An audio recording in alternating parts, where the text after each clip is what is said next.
Hey guys, what's up? Slightly different location. So, go read a book. Head to the library. Search the internet. The internet is not just for porn. We've said this plenty of times before, I'm sure. We've heard this plenty of times, I'm sure. And you guys know what I mean. Like when you're trying to talk to somebody and you find out that they don't really know too much about a particular subject, or if you're debating with them or whatever and you realize that they're pretty ignorant on certain things, we tend to end it off with something like, why don't you go out and research this stuff? It's there. You know, the information's out there. It's not like there's no reason for you to be stupid. It's a very easy thing to say, you know. We just spit that out and we feel smug. Hell, I've done it. You know, it's like, my line is the internet's not just for porn, people. Go out and look this shit up. Come on, this stuff is out there. I found it. But you know something? It isn't as easy as that, see?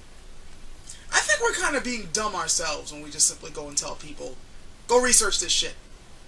Because, it ain't all that easy.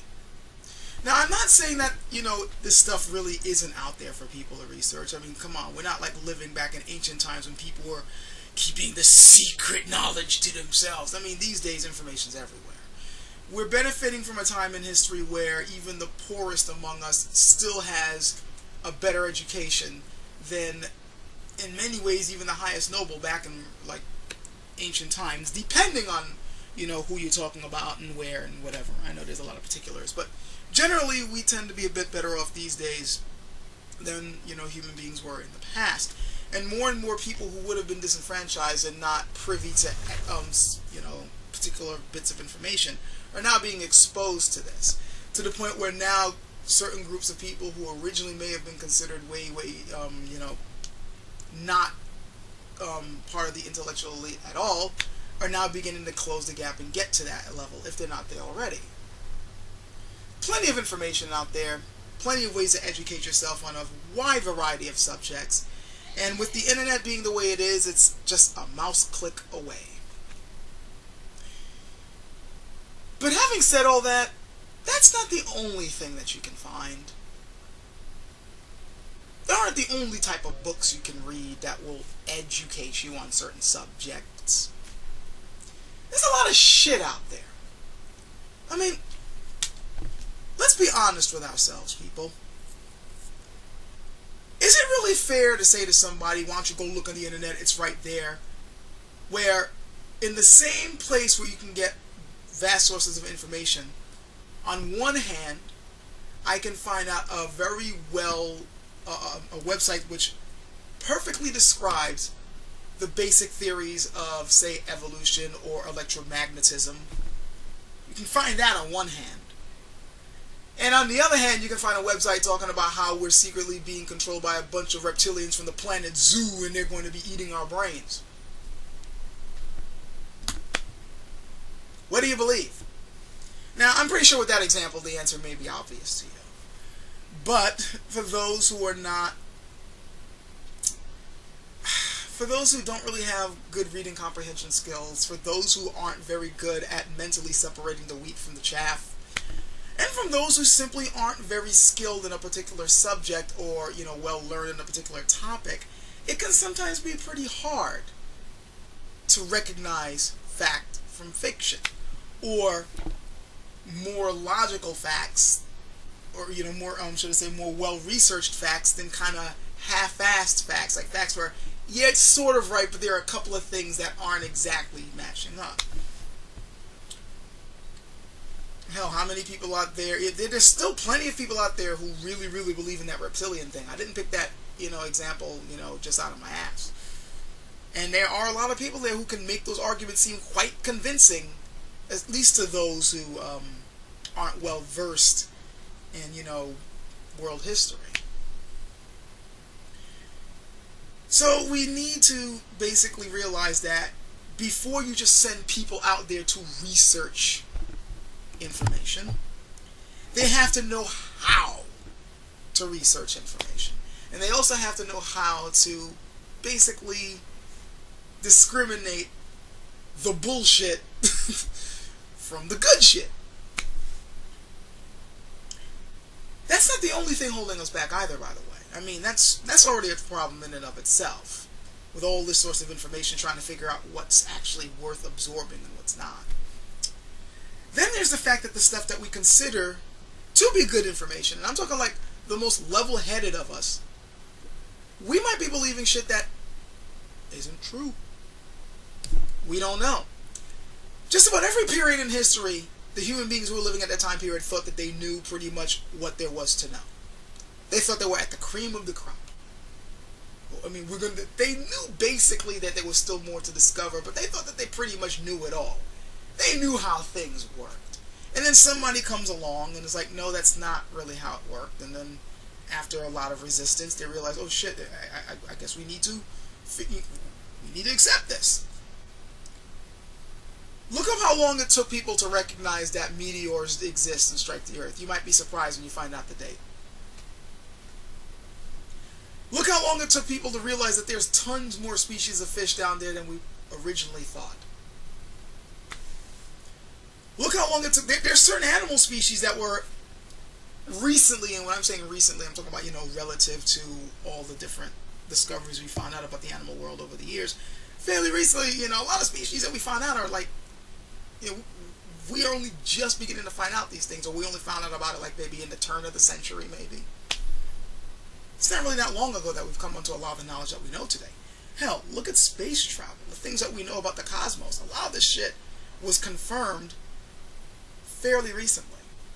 Before that, we were believing things that really weren't true. And even now, we're still rediscovering things that we thought we already had a handle on.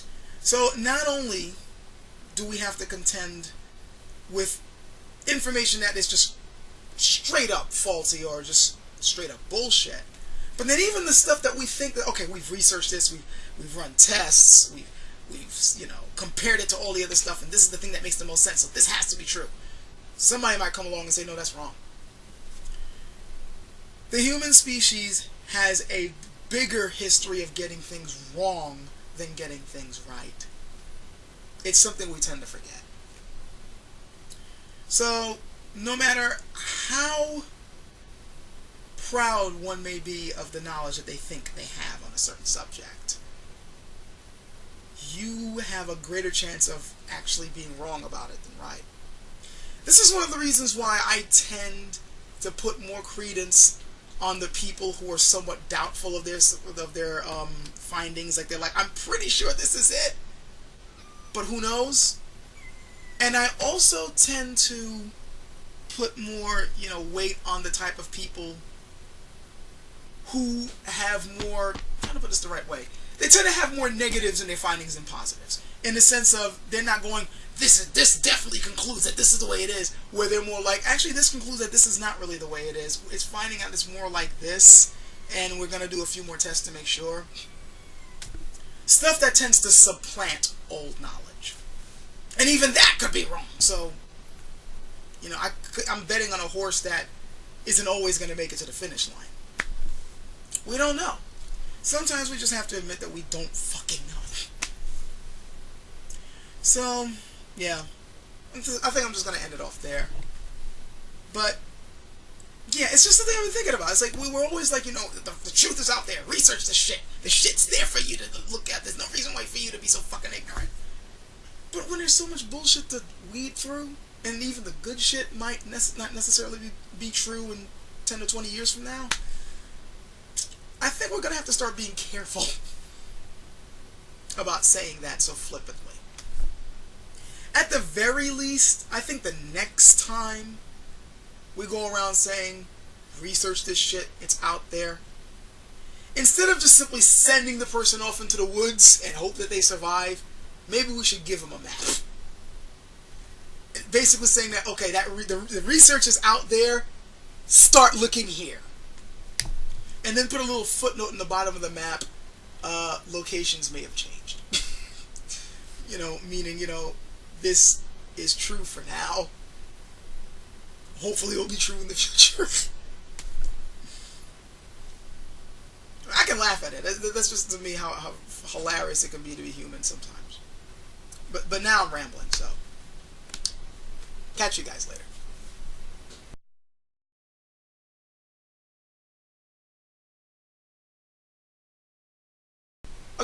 you guys are still here. Well, why won't you learn? Anyway, I forgot when I said that I was planning on doing a blog TV on my birthday. I kind of forgot to tell you when my birthday was.